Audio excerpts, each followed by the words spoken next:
दोस्तों। कहते हैं आपका दिमाग आपका सबसे अच्छा दोस्त है यदि आप इसे नियंत्रित करते हैं, लेकिन आपका दिमाग आपका सबसे बड़ा दुश्मन है अगर ये आपको नियंत्रित करता है। तो ऐसी ही एक कहानी है। किसी राजा के पास एक बकरा था। एक बार उसने ऐलान किया कि जो कोई इस बकरे को जंगल में चराकर तृप्त करेगा, मैं उसे अपना आधा राज्य दे दूंगा। लेकिन बकरे का पेट पूरा भरा है या नहीं, इसकी परीक्षा मैं खुद करूंगा।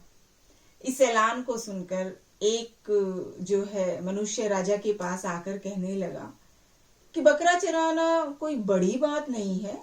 इस बकरे को लेकर जंगल में मैं जाता हूँ और इसे तृप्त करता हूँ। और सारा दिन उसे जो है वो घास चराता रहा। शाम तक उसने बकरे को खूब घास खिलाई और फिर सोचा कि सारा दिन इसने इतनी घास खाई है, अब तो इसका पेट भर गया होगा, तो अब इसका जो है राजा के पास ले जाऊंगा। और बकरे के साथ वो जो है राजा के पास चला गया। राजा ने थोड़ी सी हरी घास बकरे के सामने रखी तो बकरा उसे खाने लगा। इस पर राजा ने उस आदमी से कहा कि तूने उसे भरपेट भोजन नहीं खिलाया, भरपेट उसको नहीं खिलाया, वरना ये घास खाना दोबारा शुरू नहीं करता। नहीं तो क्यों खाता वो दोबारा घास। बहुत लोगों ने बकरे का पेट भरने का प्रयत्न किया, लेकिन जो ही दरबार में उसके सामने घास डाली जाती तो फिर से बकरा जो है उसको खाने लगता। एक विद्वान ब्राह्मण ने सोचा, इस ऐलान का कोई तो रहस्य है, कोई तो इसका जो है समाधान भी होगा, मैं युक्ति से काम लूंगा। वो बकरे को चराने के लिए ले गया। जब भी बकरा घास खाने के लिए जाता तो वो उसे लकड़ी से मारता। सारा दिन उसने ऐसा ही किया। जब अंत में बकरे ने सोचा कि यदि मैं घास खाने का प्रयत्न करूंगा तो मुझे मार पड़ेगी। शाम को वो ब्राह्मण बकरे को लेकर राज दरबार में लौटा। बकरे को तो उसने बिल्कुल भी घास नहीं खिलाई, पूरा दिन उसने भूखा रखा।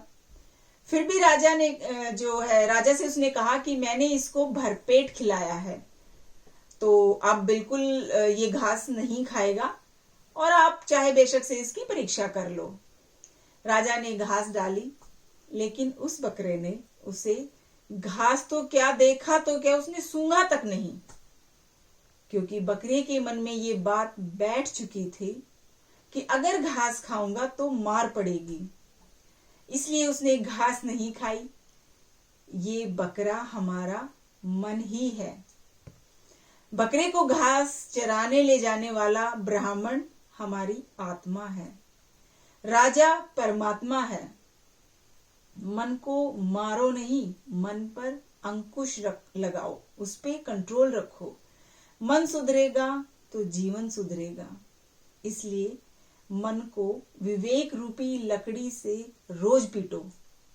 जिस व्यक्ति के जितने मन में एकाग्र करने की शक्ति होती है, वो परिस्थितियों का दास नहीं बल्कि उनका स्वामी बन जाता है। विचारों की स्थिरता में ही मनुष्य की सफलता का रहस्य छुपा हुआ है। तो कोशिश करें कि अपने मन को जितना कंट्रोल करेंगे, आप सफलता की तरफ आगे बढ़ते जाएंगे।